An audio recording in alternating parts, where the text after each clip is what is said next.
¿Cómo están, amigos? Qué gusto saludarles. Gracias por acompañarnos en Diálogos con Lorena Bernal.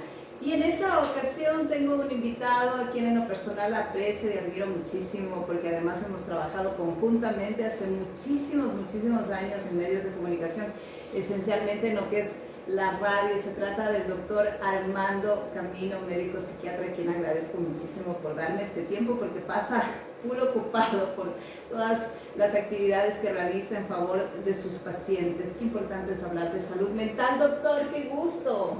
Muchas gracias. Para mí también siempre es grato, Lore. Hemos trabajado mucho en la prevención y en la promoción de la salud mental desde hace más de 20 años. Y hemos recorrido y hemos visto los cambios y las transformaciones que están sucediendo en el Ecuador y en el mundo. Y tal es así que hace muchos años atrás, hace unos 20 años, hablábamos de que en algún momento de la vida la psiquiatría o las enfermedades psiquiátricas iban a ser la número uno en el mundo y por lo tanto las consultas médicas iban a crecer tal vez en un 25%. Pero sucedió algo hace unos 4 años que fue esta famosa pandemia que es el COVID. Y el COVID desencadenó cambios importantes en el estado de ánimo de la población del Ecuador y del mundo. Tal es así que yo siempre divulgo lo que hemos hecho, porque siempre hay que hacer algo en zonas de desastre. Y aquí en el Ecuador se hizo una investigación en el primer trimestre de la famosa cuarentena por COVID. En ese primer trimestre se pudo determinar que el 45% de la población presentaba un espectro ansioso depresivo. ¿Qué quiere decir espectro ansioso depresivo? Son esas auras, esas señales que tienen que ver la posibilidad de que iban a generar una patología que tenía que ver con el trastorno del humor. Y en esa misma población se investigó y se pudo determinar que generaron el 60% de trastornos del sueño. El más frecuente, el insomnio inicial y el insomnio terminal. En medicina basada en evidencias, el insomnio inicial es mucho más frecuente en pacientes con trastornos de ansiedad y el insomnio terminal es mucho más frecuente en pacientes que tienen sintomatología depresiva. En esa misma época que fue demasiadamente duro, que todos tuvimos pérdidas, también comenzamos a observar que comenzamos a ver pérdidas familiares o amistades y generaron los lutos mal resueltos. Así es. Y los lutos mal resueltos son los que nos llevan en algún momento de la vida a generar los episodios depresivos. No se ha documentado en esa población, en esa época, los suicidios, pero vamos viendo que paulatinamente, en forma posterior, las ideaciones, las intencionalidades suicidas y los suicidios consumados cada vez han aumentado en el Ecuador y en el mundo. Y tal es así que se hacen ahora medidas de prevención. Nosotros, inclusive con Lorena, hemos trabajado mucho en esto de la promoción de la salud, porque ya pasamos otros desastres. Hace algunos años atrás hablamos del terremoto de Manabí y de Esmeraldas, en donde realmente hicimos intervención en crisis. Hicimos con un equipo de trabajo que se llama Psique, de un grupo de trabajo grande que es una consultoría. Hicimos esta investigación e hicimos y generamos equipos de trabajo para medidas de intervención en emergencias psiquiátricas que se desencadenaron desde esa época hasta acá. Ha ido pasando, ha ido cambiando el mundo, nos hemos readaptado, no sé si nos hemos readaptado bien o nos hemos readaptado mal, pero la sintomatología ha cambiado. Y tal es así que ahora tenemos enfermedades mucho más distintas, se llama la mutación de enfermedades psiquiátricas, en donde los protocolos y los esquemas de tratamiento ya son distintos. ¿Y por qué son distintos? Porque ahora nos toca manejar con destrezas y estrategias. Y lo primero que volvimos a hacer en todos estos años es volver a generar escuelas para formar a médicos de atención primaria, médicos de otra especialidad y recomendar a los médicos psiquiatras de nuevas generaciones los protocolos o las guías o la experiencia profesional de médicos que tienen mucho más años de trayectoria en este proceso de la salud mental. Se han consolidado los equipos de salud mental porque los tratamientos ahora ya no se llaman interdisciplinarios, multidisciplinarios, sino ahora se llaman multimodales. ¿Y por qué multimodales? Porque tenemos múltiples causas que nos generan. Y la intervención tiene que ser muy clara por todos nosotros con responsabilidad. Los cuadros ahora depresivos siempre seguiré diciendo, la depresión ahora es mortal, Así es. la ansiedad es discapacitante, ya no hablamos de fármaco-dependientes, hablamos de polifármaco-dependientes.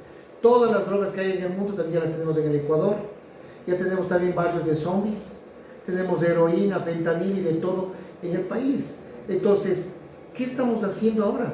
Por eso le felicito a Lorena, que ya venimos haciendo esto en un continuo de más de 20 años, Sí. que siempre ha sido para mí lo más agradable, y estamos trabajando ahora nuevamente en formar equipos para comenzar a hacer nuevamente lo que hicimos hace más de 20 años, la psicoeducación, ¿sí? O la formación en la sintomatología, porque el mejor tratamiento que existe en el mundo para todas las enfermedades psiquiátricas es la prevención.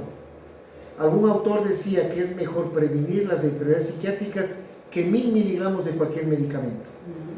Doctor, la verdad es que es muy cierto lo que usted acaba de mencionar. ¿En qué sentido?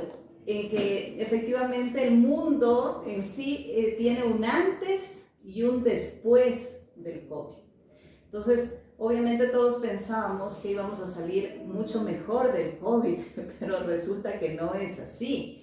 Muchas personas perdieron familia, me refiero al contexto humano, doctor. Muchas personas se quedaron sin su empleo, que es un agravante, es definitivamente una situación desgastante, ¿no, doctor? Y todas estas patologías psiquiátricas se exacerbaron. Por ejemplo, personas que ya tenían sus antecedentes de ataques de pánico, por ejemplo, o de ansiedad. Durante el encierro, obviamente, fue tremendo para muchas personas, doctor. Y usted también menciona un factor que quizás es uno de los más solicitados y pedidos, doctor, que lo trate un especialista, y qué mejor que usted con su trayectoria y experiencia, que es del insomnio. Usted nos ha dicho, el insomnio es una constante que está ahí, pero vigente para muchas personas. El insomnio, para mí personalmente, puede ser un síntoma o puede ser una enfermedad. Muy bien. El insomnio se encuentra en todas las patologías psiquiátricas, en todas, sin excepción. Y también el insomnio también puede ser independientemente como una patología sola.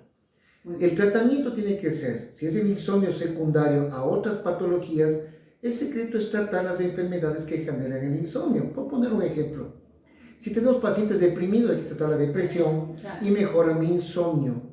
Si tengo ansiedad, me mejorará mi insomnio.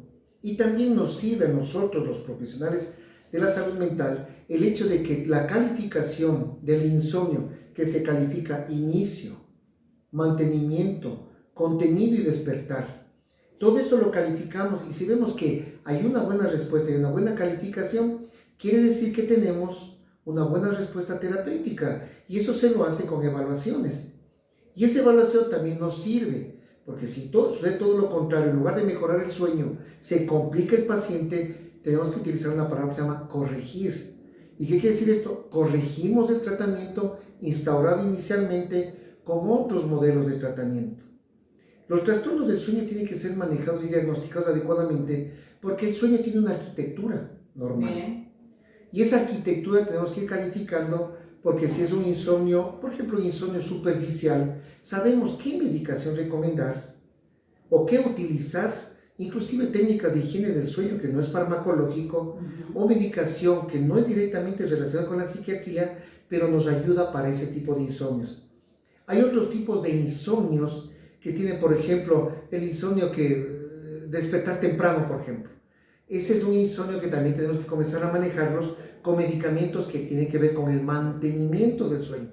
Entonces, la idea es conocer, y eso estamos haciendo, o sea, educando para que esta arquitectura del sueño sea manejado por médicos de otras especialidades, inclusive psiquiatras, para que el modelo de tratamiento, esas guías que usamos, sean las más adecuadas. Por ponerles un ejemplo, usar desde abajo hacia arriba para no producir que el paciente se refuerce, se cronifique y se ocupe ciertas áreas del cerebro que después va a ser difícil hacer un tratamiento si no seguimos modelos de tratamiento.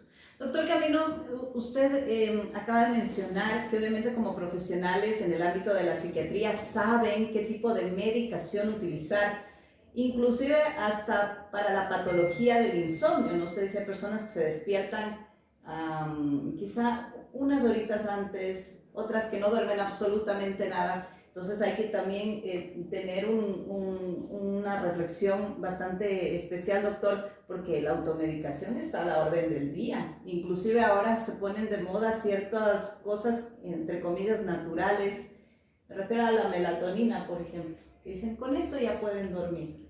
¿Qué tan nocivo puede llegar a ser eso? A ver, ahora tenemos otra de las pautas. Seguimos trabajando en salud mental, seguimos promocionando la salud mental, seguimos haciendo campañas para prevenir y cambiar nuestros modelos de vida, para prevenir enfermarnos. Ahora, con la realidad que tenemos una inseguridad ahora, nos generó ya miedo. No nos olvidemos que la ansiedad es igual a miedo, pero su miedo puede ser un miedo patológico. Así es. Y la otra, la tristeza, es la depresión. Cuando nosotros vemos ahora, hay un gran estigma que a pesar de que hemos trabajado durante tantos años, y estamos pasando ya las postas a nuevas generaciones, todavía sigue existiendo el estigma en la sociedad y en cierto grupo de médicos y otras especialidades acerca de la psiquiatría. Sí.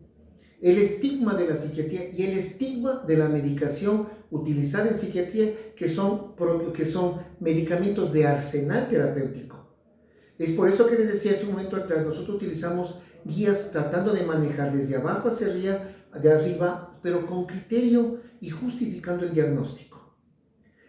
Existe aquí en el país, como en otras partes del mundo, la automedicación, y esa automedicación a la postre puede generar cambios importantes en el comportamiento que puede cronificar las enfermedades. Una de las características de la psiquiatría, como médicos que somos, es evitar que una enfermedad se encapsule.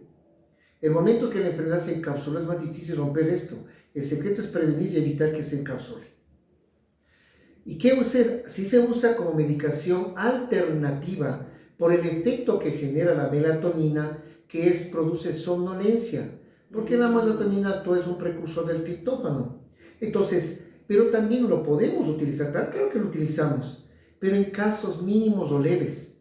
La melatonina no me sirve para un caso de insomnio moderado, no me sirve para un caso de una depresión grave, porque el secreto en emergencia psiquiátrica es al paciente que ya presenta sintomatología con un insomnio grave, con ideas o pensamientos negativos de ruina, con ideas y pensamientos de muerte, esa es una emergencia médica. Y el protocolo, de acuerdo al riesgo y la calificación, utilizando escalas, si el protocolo me dice que está grave, la recomendación es de intervención con el equipo de crisis, que es el equipo de emergencia en psiquiatría. Y si vemos que el paciente ansioso también presenta ideación suicida, pero la propia ansiedad es un protector.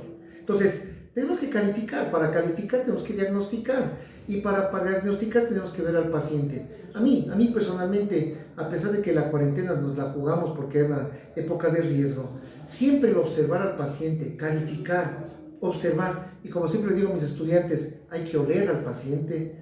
Nosotros con estos elementos podemos ya tener una presunción diagnóstica y eso nos serviría para la intervención. Perfecto. En esta ocasión en Diálogos con Lorena Bernal tengo el gusto de contar con la presencia del doctor Armando Camino, médico psiquiatra, quien está abordando el tema de la depresión, de la ansiedad, y no podía faltar el insomnio porque definitivamente quizás es uno de los síntomas en el momento en que un paciente viene a consulta, doctor, no puedo dormir. Y hay que obviamente entender la angustia que genera el no poder descansar, el no poder dormir. ¿Es verdad, doctor, que las horas de sueño dependen de la edad del paciente? Sí. El sueño y la vigilia se llama ritmo circadiano. Ese ritmo circadiano lo tenemos todos los seres humanos. Por ponerles un ejemplo. De 7 a 9 de la mañana, hora de vigilia. Ya. De 10 a 12 nos da un sueño. Y de 12 a 2, otra vez hora de vigilia. De 2 a 4 nos tumbamos de sueño.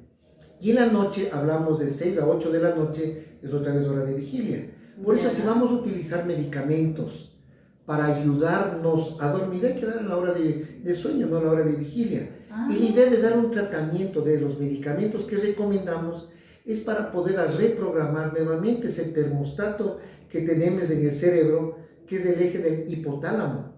La parte anterior tiene que ver con el sueño y la parte posterior de vigilia. Entonces, si nosotros vemos que eso comenzamos a ayudar a regular ese termostato, por lo menos ya comenzamos a regular ese circuito que es el que más se altera: el eje hipotálamo, hipófisis, tiroides, suprarrenal y gónadas. Tal es así que, como hemos visto, que es más frecuente en las mujeres ciertas patologías, como por ejemplo la depresión. La depresión es igual